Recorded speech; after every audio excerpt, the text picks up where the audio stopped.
যে জপ কিভাবে করবে। যাদের কাছে মালা রয়েছে মালা দিয়ে জপ করবে, কিন্তু মালা দিয়ে কখন জপ করা উচিত নয় সেটাও আমি বললাম। কখন? শৌচ অশৌচ অবস্থায় কখনো মালা, জপের মালা নিয়ে জপ করা উচিত নয়। তখন কি করবে? তখন করমালা করবে। কি করবে? করমালা করবে। আর করমালা কিভাবে করা উচিত? আপনি যদি কোথাও যাত্রায় আছেন, বাসে আছেন, ট্রেনে আছেন, কোথাও কোনো গাড়িতে আছেন, সেখানে জব করতে পারছেন না, আপনার দেহ অপবিত্র রয়েছে, অশুদ্ধ রয়েছে, বা আপনি ওই যে বললাম অশৌচ অবস্থায় রয়েছেন, জননা শৌচ, মরণা শৌচ, বা মাসিক ধর্মে রয়েছেন, সেই সময় কি করবেন? মন্ত্র স্মরণ করার জন্য করমালা করবেন। কর মানে এই যে হাতের করগুলো।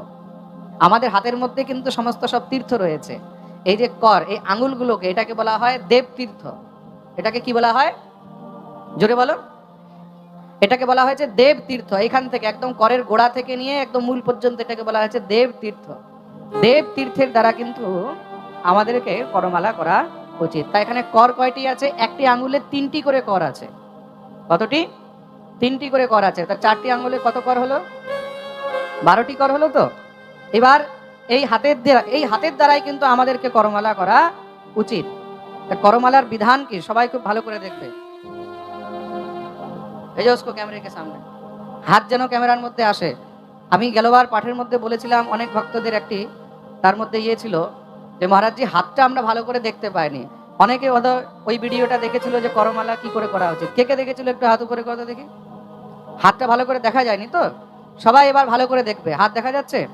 লাইভ স্ক্রিনে হাত দেখা যাচ্ছে তো ভালো করে? সবাই খুব ভালো করে দেখবে। যখন আমরা করমালা করব, করমালা আমরা কিভাবে করব? করমালার জন্য সর্বপ্রথম নিজের এই হাতের মধ্যে বৃদ্ধ অঙ্গুষ্ঠ দ্বারা এখান থেকে স্পর্শ করবে। আমি যে এই বিধান বলছি এটা বৈষ্ণবদের জন্য বলা হয়েছে, কিন্তু কেউ যদি শক্তি মন্ত্র জপ করে তার জন্য কিন্তু আলাদা বিধান করমালার। এটা হলো একমাত্র বৈষ্ণবদের জন্য, যারা বৈষ্ণবীয় মন্ত্র জপ করবে তাদের করমালার বিধান বলছি। শক্তি মন্ত্র জপের কিন্তু আলাদা করমালার বিধান রয়েছে। এটা শুধু বৈষ্ণবদের জন্য। যারা যারা মালা করছেন নিজের মালা রেখে সবাই আমার সঙ্গে কিন্তু এটা এখনই একবার রিপিট করবে। হাতটাকে এইভাবে করবেন, এইভাবে করে তৎপশ্চাৎ এই বুড়ো আঙ্গুল দিয়ে এইখানে স্পর্শ করতে হবে। আমাদের 4টি আঙ্গুল, একটি হলো এটা কি? তর্জনী, মধ্যমা, অনামিকা, আর এটা হলো কনিষ্ঠা। অনামিকা আঙ্গুলের মধ্যভাগ থেকে নিয়ে জপ আরম্ভ করিতে হয়। সবাই হাত উপরে করো তো দেখি, সবাই দেখাও। অনামিকা ডান হাত দিয়ে জপ হয়, কোনো সময় বাঁ হাত দিয়ে জপ হবে না। যাকে ভগবান ডান হাত দিয়েছে ডান হাত উপরে করবে।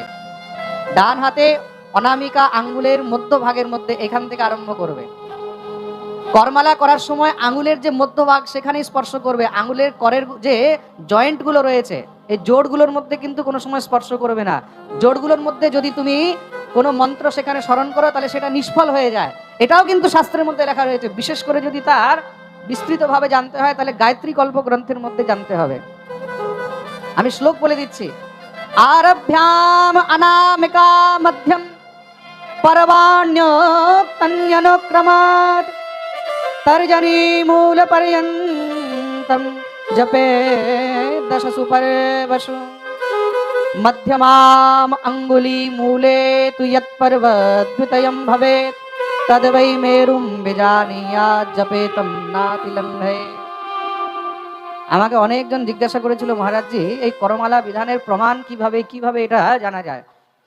আমি পাঠের মধ্যে একটা কথা বলেছি, একটা জিনিস মনে রাখবে, আমি যখনই পাঠের মধ্যে কোনো বিধান বলি সেটা কিন্তু গ্রন্থ থেকে দেখে প্রমাণিতভাবে বলি, তাতে যেন কারোর মনে কোনো প্রকারের সংশয় না থাকে। গায়ত্রী কল্প গ্রন্থের মধ্যে করমালা জপের বিধান লেখা রয়েছে, বৈষ্ণবীয় করমালা, তারপরে তন্ত্রোক্ত করমালা, যারা তান্ত্রিক হয় তাদের আলাদা বিধান, যারা শাক্ত মন্ত্র জপ করবে তাদের আলাদা বিধান, হ্যাঁ, যারা শিব মন্ত্র জপ করবে তাদের আলাদা বিধান। আমি শুধু বৈষ্ণবদের কথা বলছি, যারা কৃষ্ণ মন্ত্র হরিমন্ত্র দেহ জপ করবে শুধু তাদের জন্য। কি লেখা রয়েছে? আরভ্যাম অনামিকা মধ্যম, অনামিকা আঙ্গুলের মধ্য থেকে আরম্ভ করবে জপ। এখান থেকে হাত উপরে করো, এটা হলো 1। তারপরে এবার নিচের দিকে আসবে, এটা হলো 2। তারপরে এবার কনিষ্ঠ আঙ্গুলের গোড়ার মধ্যে আসলে এটা হলো 3। কনিষ্ঠ আঙ্গুলের মাঝখানে গেলে 4, উপরে গেলে 5, তারপরে আবার অনামিকার এখানে উপরে আসলে 6, মধ্যমার উপরে আসলে 7, তর্জনীর উপরে আসলে 8, তর্জনীর মধ্যে আসলে 9, তর্জনীর গোড়ায় আসলে 10। এইভাবে হলো 10-এর কাউন্টিং। আপনারা যখন উপরের দিকে যাবেন, উপরের দিকে জপ করার সময় একদম মূলে কিন্তু আঙ্গুল দেবেন না। এই মূলের মধ্যে আঙ্গুল দিয়ে জপ করলে সেটাও কিন্তু নিষ্ফল হয়ে যায়। কোথায় হাত দিতে হবে? মধ্যখানে, করের মাঝখানে হাত দিতে হবে। একদম মূলে হাত দেবে না, একদম গোড়ায় হাত দেবে না, জয়েন্ট গুলোতে কিন্তু স্পর্শ করবে না। এইটারও বিধান বলে দিচ্ছি, কিন্তু বহুত ক্রিটিক্যাল জিনিস। যত সহজ মনে হয় তত সহজ নয়। এখান থেকে আরম্ভ করলেন, আস্তে আস্তে ঘুরতে ঘুরতে একদম তর্জনীর মূল পর্যন্ত আসা হলো। এটা হলো 10 কাউন্টিং এ। এবার মাঝখানে আমরা বাদ দিয়ে দিলাম এই 2টি আঙ্গুল, এই 2টি করকে, মধ্যমার 2টি কর বাদ দিলাম তো। এখন অনেকের মনে জিজ্ঞাসা থাকে, মহারাজজি মধ্যমার এই 2টি কেন বাদ দেওয়া হলো? শাস্ত্রের মধ্যে এই 2টিকে সুমেরু বলা হয়েছে। মধ্যমা আঙ্গুলি মূলে তু ইয়ৎপর্বদ্ভুতয়ম ভাবে। মধ্যমা আঙ্গুলের মূল থেকে নিয়ে দ্বিতীয় কর পর্যন্ত এটাকে সুমেরু বলা হয়েছে। কি বলা হয়েছে? সুমেরু। আর জপের সময় কখনো সুমেরু লঙ্ঘন করিতে নেই। সুমেরু লঙ্ঘন করিলে বা সেইখানে স্পর্শ করিলে জপের মধ্যে, সুমেরুর মধ্যে জপ করলে তার কোনো ফল পাওয়া যায় না, সেই জপ নিষ্ফল হয়ে যায়। তার জন্য এই 2টি আঙ্গুলকে সুমেরু বলা হয়েছে। মধ্যমা আঙ্গুলি মূলে তু ইয়ৎপর্বম দ্বিতীয়ম ভবেৎ তদ্বৈ মেরুম বিজানীয়াৎ। তাকে কি বলা হলো? সুমেরু। তার জন্য এই 2টিকে ত্যাগ করতে হয়। ত্যাগ করিয়া তখন জপ করা উচিত। এখান থেকে নিয়ে এখান পর্যন্ত জপ হলো, এটাকে 10 বার বলা হলো। এইভাবে তুমি 10 বার জপ করবে, 100 বার হয়ে যাবে। তারপরে যদি 8 বার জপ করতে হয়, 108 বার, তখন সে 8 বার কি করে জপ করবে? সেই 8 বারের জন্য বিধান রয়েছে। তখন এই অনামিকার এই জায়গা থেকে না নিয়ে নিচের থেকে, মূল থেকে আরম্ভ করবে। এটা হলো 1, হাত উপরে করো।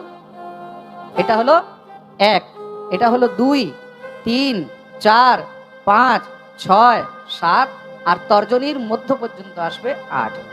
এইভাবে 108 বার আঙুলের মধ্যেই করমালা জপ করতে পারবে। যারা যারা এখানে বসে রয়েছে সবাই একবার আমার সঙ্গে এখানে জপ করবে। যখন জপ আরম্ভ হয়েছে, যারা যারা লাইভ কথা শ্রবণ করছে তারাও জপ করবে।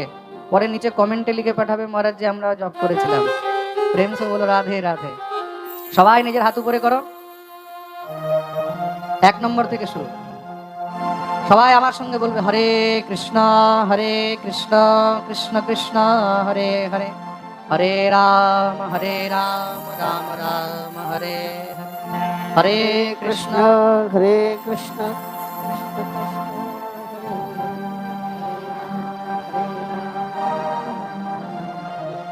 হরে কৃষ্ণ।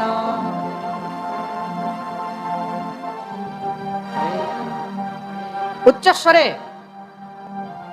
হরে কৃষ্ণ কৃষ্ণ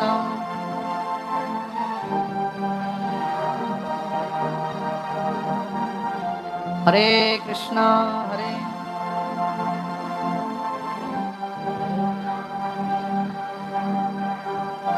হরে কৃষ্ণ হরে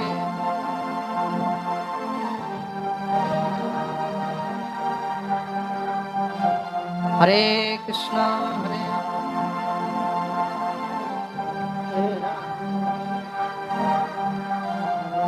হরে কৃষ্ণ হরে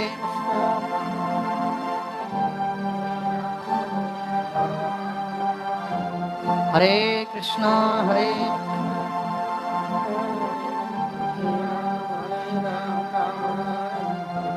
হরে কৃষ্ণ হরে কৃষ্ণ